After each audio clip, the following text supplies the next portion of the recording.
Michael Bakary Jordan voit le jour le 9 février 1987 dans une petite ville paisible de Californie du Sud nommée Santa Ana. Ce deuxième prénom, Bakary, tiré du swahili et signifiant « noble promesse », semble porter en lui une destinée presque écrite d'avance, comme un murmure du futur qui l'accompagne dès ses premiers cris. 2 ans plus tard, toute la famille plie bagage pour s'installer dans le New Jersey, plus précisément à Newark, une ville alors synonyme de défis quotidiens intenses. Les rues y étaient rudes, marquées par une criminalité omniprésente et une pauvreté qui collait à la peau des habitants comme une seconde ombre. Dans les années 90, Newark figurait parmi les endroits les plus dangereux du pays, avec des statistiques qui effrayaient même les plus aguerris. Michael le répétera plus tard sans filtre dans une confidence. Newark n'est pas un terrain de jeu pour enfants. J'ai vu des amis voler des voitures, certains ont fini sous terre, d'autres derrière les barreaux. Son père, Michael A. Jordan, exerçait le métier exigeant de traiteur, enchaînant les heures pour nourrir sa famille et payer les factures. Sa mère, Donna, travaillait comme conseillère d'orientation dans un lycée local, guidant des adolescents perdus vers un avenir qu'elle espérait meilleur pour eux que pour elle-même. Mais Donna combattait en silence une maladie auto-immune implacable, le lupus, qui drainait son énergie et imposait des jours où lever le bras devenait une épreuve. Voir sa mère affronter cette souffrance invisible a gravé chez le jeune Michael une leçon précoce sur la résilience, sur le fait que l'amour le plus fort peut coexister avec la douleur la plus profonde. Les règles à la maison étaient claires et strictes, église le dimanche, école en priorité, et aucun espace pour les errances des rues. Ses parents veillaient farouchement à ce que leurs enfants ne se laissent pas happer par les pièges qui guettaient à chaque coin de bloc. Au fond de lui, l'enfant rêvait d'une autre gloire, celle du basketball. Il passait des heures interminables sur les playgrounds, dribblant, shootant, imaginant déjà les foules en délire. Mais porter le même nom que la légende absolue, Michael Jordan, transformait chaque match en épreuve supplémentaire. Dès qu'il posait un pied sur le parquet, les moqueries fusaient. « Tu crois vraiment que tu vas être comme lui? T'as pas le niveau, petit ?» Cette pression constante, ce poids d'un nom iconique, l'a poussé à ajouter le « B » au milieu pour marquer sa différence, pour exister par lui-même. Vers l'âge de 9 ou 10 ans, un événement imprévu bouleverse tout. Un ami l'entraîne à une audition pour des jobs de mannequinat, histoire de passer le temps. Michael accompagne sans conviction, pensant simplement soutenir son pote. Pourtant, les yeux du directeur de casting s'arrêtent sur lui. Il y a chez ce gamin une présence magnétique, un charisme brut qui saute aux yeux. Contre toute attente, c'est Michael qui repart avec le contrat. Il comprend rapidement que ce milieu peut rapporter de l'argent concret. Et dans une famille où chaque dollar compte, refuser serait absurde. Il enchaîne alors des campagnes publicitaires pour Toys R Us, pour des pharmacies comme CVS, posant avec un sourire naturel qui plaît aux annonceurs. Sa mère discerne immédiatement le potentiel et l'encourage avec ferveur. Son père, lui, reste attaché à l'idée du sport, espérant toujours que son fils reprenne le ballon plutôt que de défiler devant des caméras. Mais le destin semble décider autrement. À seulement 12 ans, Michael décroche un petit rôle dans la mythique série Les Sopranos sur HBO. Ce n'est qu'une apparition fugace, mais elle ouvre une porte immense. Pour la première fois, il ressent ce frisson, incarner quelqu'un d'autre, raconter une histoire à travers son corps et sa voix. Un déclic s'opère en profondeur. Le basket reste une passion, mais l'écran commence à exercer une attraction irrésistible. En 2001, à 15 ans, il obtient un rôle qui marquera l'histoire de la télévision, Wallace dans The Wire. Cette série crue et réaliste dépeint sans concession les rouages du trafic de drogue à Baltimore. Wallace est un adolescent dealer sensible, intelligent, qui rêve encore d'une issue différente. Son parcours tragique incarne l'innocence écrasée par un système impitoyable. Michael, sans formation académique en art dramatique, livre une interprétation d'une maturité stupéfiante. Même si son temps d'écran reste limité, la justesse de son jeu impressionne les professionnels. Il gagne en confiance, tisse des contacts précieux dans un milieu impitoyable. En 2003, il rejoint le soap-opéra All My Children pour 59 épisodes. Il y incarne Reggie Porter, un personnage qui exige une régularité extrême, apprendre des pages de dialogue chaque jour, tourner sans filet, sans droit à l'erreur. C'est une école intensive qui forge son éthique de travail. Ironie du sort, il remplace dans ce rôle un certain Chadwick Boseman. À l'époque, aucun des deux ne peut imaginer qu'ils se retrouveront 15 ans plus tard dans Black Panther, face à face dans l'un des plus grands succès du cinéma mondial. Pendant ses années lycée, Michael jongle entre Newark et Los Angeles. Le vrai cœur de l'industrie bat en Californie, mais déménager représente un saut dans le vide. Ses parents ne peuvent pas le soutenir financièrement indéfiniment. S'il part et que les rôles ne viennent pas, que se passera-t-il? Après moult hésitations, il choisit le risque. Il s'installe à LA, plein d'espoir et d'énergie. Mais la réalité frappe vite et fort. Les auditions s'enchaînent, les refus aussi. Chaque, on vous rappellera, sonne comme une sentence. Les économies fondent à vue d'œil. Il emprunte à sa famille, repousse les limites du possible. Il arrive à un point où il envisage sérieusement un job dans un fast-food pour survivre. Il se bat pour tenir encore un mois, refusant de baisser les bras. Et puis, en 2006, la lumière perce enfin. Il décroche Vince Howard dans Friday Night Lights. Un quarterback talentueux au bord du précipice, qui trouve la rédemption à travers le sport. La série rencontre un succès critique important. Michael entre enfin dans le cercle hollywoodien, commence à se faire un nom. Il enchaîne avec Parenthood en 2010, où il joue Alex, un jeune homme confronté à l'addiction et aux secondes chances. Des apparitions dans CSI, Cold Case, Without a Trace ou Burn Notice enrichissent son CV et affinent son talent. En 2012, Chronicle marque son entrée remarquée au cinéma. Ce found footage de science-fiction sur 3 adolescents dotés de pouvoirs surhumains révèle un acteur charismatique et intense. Les spectateurs se demandent, c'est qui ce gars? D'où sort-il ce magnétisme? L'année suivante, un jeune réalisateur nommé Ryan Coogler le repère. Il cherche l'interprète principal pour Fruitvale Station, un drame basé sur la vraie mort d'Oscar Grant, tué par un policier en 2009. Michael plonge corps et âme dans le rôle. Il rencontre la famille d'Oscar, étudie chaque photo, chaque vidéo, pour capturer l'homme derrière la tragédie.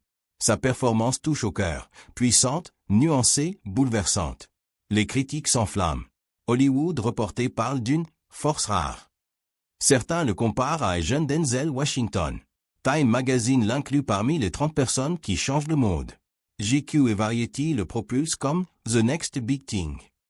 Le film remporte des prix, et surtout, lance une collaboration durable avec Coogler. Pour la première fois, Michael peut respirer. Il gagne sa vie, aide ses parents, rend fier son entourage. La suite logique arrive en 2015 avec Les 4 Fantastiques.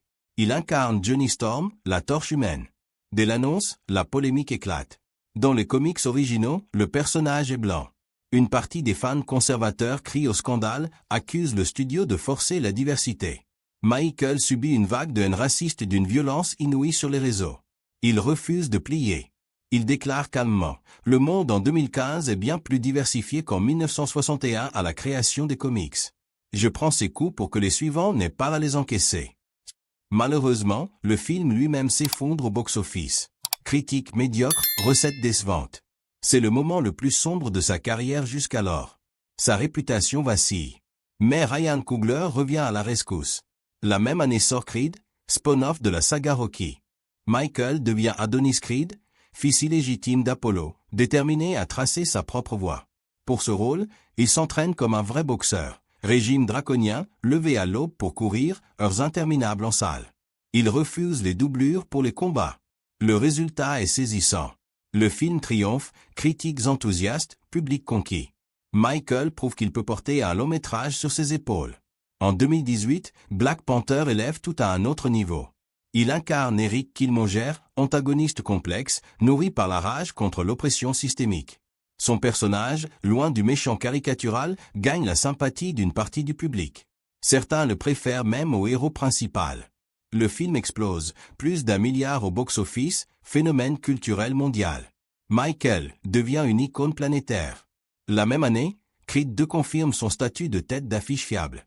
Mais il refuse de se contenter d'interpréter. En 2016, il fonde Outlier Society Productions. Sa société impose des clauses d'inclusivité dans les contrats, diversité dans le casting et les équipes techniques. Un engagement politique autant qu'artistique.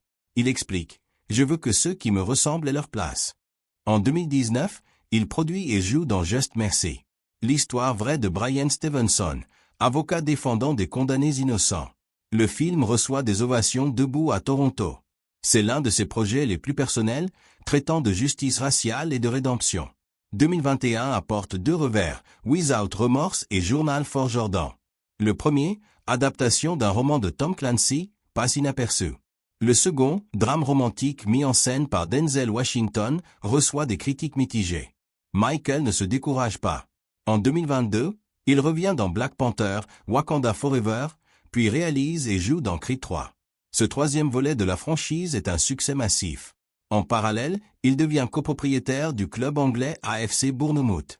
Un nouveau défi qui montre son ambition sans limite. Et récemment, Sinner, réalisé par Ryan Coogler, sort en salle. Michael y tient un double rôle dans un thriller horrifique se déroulant dans le sud des années 1930. Le film récolte 370 millions de dollars et lui vaut sa première nomination aux Oscars comme meilleur acteur. Après des décennies de sacrifices, la consécration semble totale. Pourtant, une ombre plane toujours. Derrière les projecteurs, une part plus intime reste douloureuse.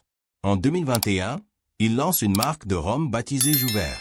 Le nom fait référence à une célébration caribéenne profonde, symbole d'émancipation post-esclavage, un carnaval qui commence avant l'aube avec danse, peinture et huile.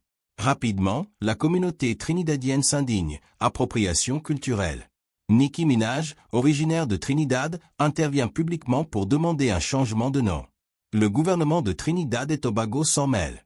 Michael présente des excuses. Notre intention n'était pas d'offenser une culture que nous respectons. Nous renommons la marque. Il corrige le tir, mais la maladresse reste. Plus récemment, en février 2026, lors des BAFTA à Londres, il présente un prix avec Delroy Lindo. Un spectateur crie soudain le mot en « N » à plusieurs reprises. Michael reste stoïque sur scène, mais intérieurement, la blessure est vive.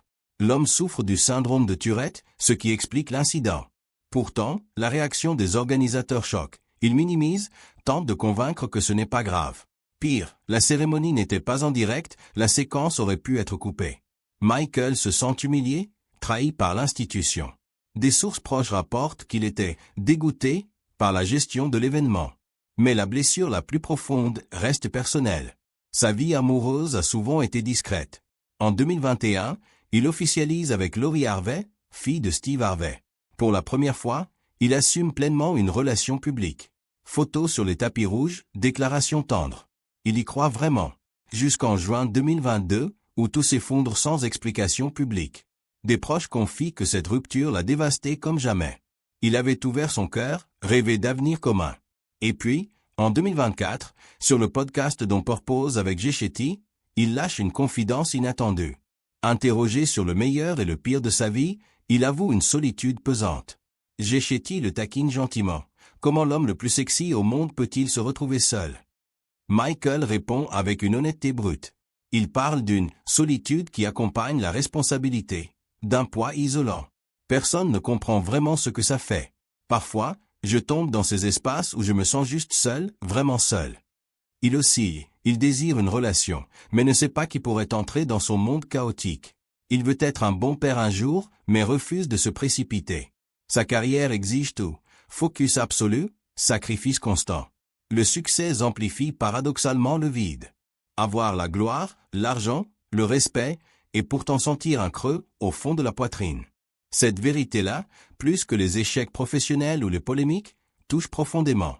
Michael B. Jordan incarne le triomphe d'un homme parti de rien, forgé par les épreuves, porté par une volonté d'acier. Mais même au sommet, la quête d'une connexion authentique reste inachevée.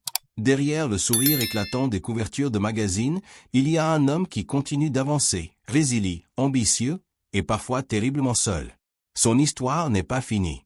Elle continue de s'écrire, entre lumières éblouissantes et ombres intimes. Et c'est peut-être cela, la plus belle et la plus humaine des vérités.